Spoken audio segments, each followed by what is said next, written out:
අපි ඊළඟට බලමු කම්පැරිසන් එකක් කරලා මෙන්න මේ ඕෆ්ලයින් එකේ ක්ලවුඩ් එකේ බජට් එක පැත්තෙන් ඔයාට තියෙන වාසි කොහමද ඔයාට තව පොඩි අයිඩියා එකක් ගන්න මේ බජට් එක පැත්තෙන් මොනවද අපිට කරන්න පුළුවන් සහ මොනවා ගැනද හිතන්න ඕනේ කියලා. දැන් ඔයාලට අයිඩියා එකක් තියෙනවා ඕෆ්ලයින් සිස්ටම් කියන්නේ මොකද්ද? ඒවැයි තියෙන වාසි මොනවද? අවාසි මොනවද?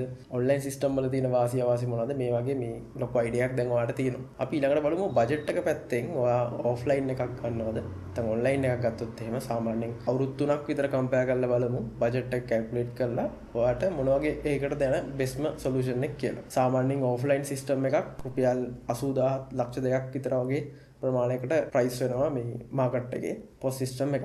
ඒ කියන්නේ software එක විතරක්. දැන් ඔයාලට මේ ප්‍රයිස් එක අහුවම හිතෙන්න පුළුවන් ඊට වඩා අඩුවට කරන කට්ටිය ඕන තරම් ඉන්නවනේ කියලා. ඔව් ඉන්නවා. ගොඩක් වෙලාවට වෙන්නේ ප්‍රයිස් එක ගොඩක් අඩු කරලා තමයි විකුණන්නේ ඔය ඉන්ඩිවිජුවල් කට්ටිය වෙන්න පුළුවන් ෆ්‍රීලාන්සර්ස්ලා. තනියෙන් කැම්පස් එකේ යන ඉන්කම් එකක් හොයාගන්න නැත්නම් අතිරේක ආදායමක් හොයාගන්න වැඩ කරන කට්ටිය ඉන්න පුළුවන්. ඒගොල්ලෝ හරි. එහෙම නැත්නම් ඉන්ටර්නෙට් එකේ මොකක් හරි ඩවුන්ලෝඩ් කරලා software එකක් අරගෙන ඒගොල්ලන්ගේ වගේ විකුණන කට්ටියත් ඉන්නවා. ඒතකොට මෙයාලට එහෙම ලොකු cost එකක් නැහැ.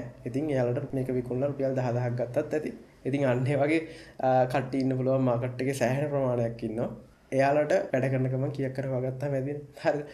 එතකොට මේ අන්න ඒ වගේ කට්ටිය තමයි ගොඩක් ඉන්නේ. ඒ නිසා බලන්න ඔයා මේ බිස්නස් එකට සිස්ටම් එකක් ගන්න ඕනේ. ඔයාට ජීවිත කාලෙම පාවිච්චි කරන්න පුළුවන් සහ ඔයාට හොඳ සර්විස් එකක් දෙන්න වගකීමක් ඇතුව වැඩේ කරගන්න පුළුවන් කම්පැනි එකකින්. ඉතින් ඒ නිසා මේ ඔයා එක අනිවාර්යෙන් හොයලා බලලම සිස්ටම් එකක් ගන්න. එහෙම නැති වුණොත් එහෙම වෙන්නේ. ඔයා සිස්ටම් එක දාලා ටික කාලයක් යනකොට අතරමඟ සොෆ්ට්වෙයාර් එක දාපු අයත් නැහැ.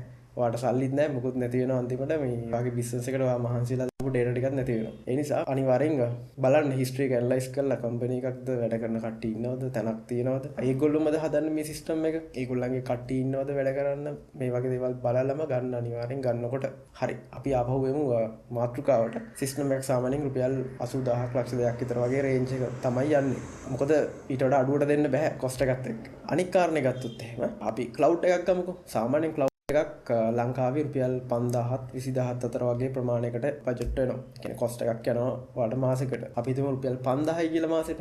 අඩුම ගාණ ගමුකෝ. ඕෆ්ලයින් එකත් අපි ගමුකෝ අඩුම ගාණ රුපියල් 80000යි කියලා. මේක අවුරුදු 3කට අපි කැල්කියුලේට් කරමු. කොස්ටින් එක කරමු. සොෆ්ට්වෙයාර් එක ඔයා බිස්නස් එක පටන් අරගන්නකොට අවුරුදු 3කට ගත්තා කියලා හිතමු ඕෆ්ලයින් සිස්ටම් එකක්. ඒතකොට ඔයාලට වියදම යන්නේ රුපියල් 80000යි.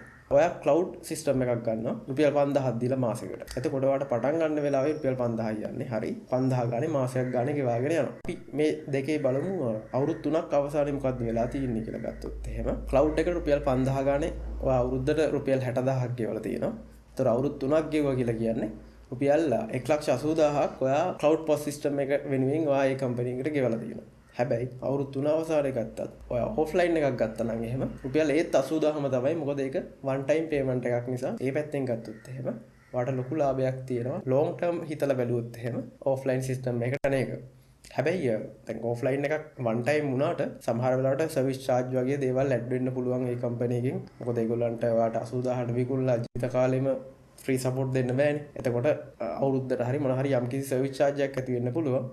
අපි ඒක පොඩ්ඩක් පැත්තකින් දාලා සොෆ්ට්වෙයාර් ගාන විතරක් හිතමු. එහෙම බැලුවොත් එහෙම බජට් එක පැත්තෙන් ගත්තොත් එහෙම ඔයාට තාමත් ඔෆ්ලයින් සිස්ටම් එකකට යන එක ගොඩක් ලාභයි. හැබැයි ඔයා ළඟ දාන්න හිතනවා නම් බිස්නස් එකක් එහෙම 80000ක් දාන්න අමාරුයි නම් මේකේ හැටියට ගත්තොත් එහෙම ඔයාට රුපියල් 5000ක් වගේ දීලා ස්ටාර්ට් එක ගන්න පුළුවන් හිමීට.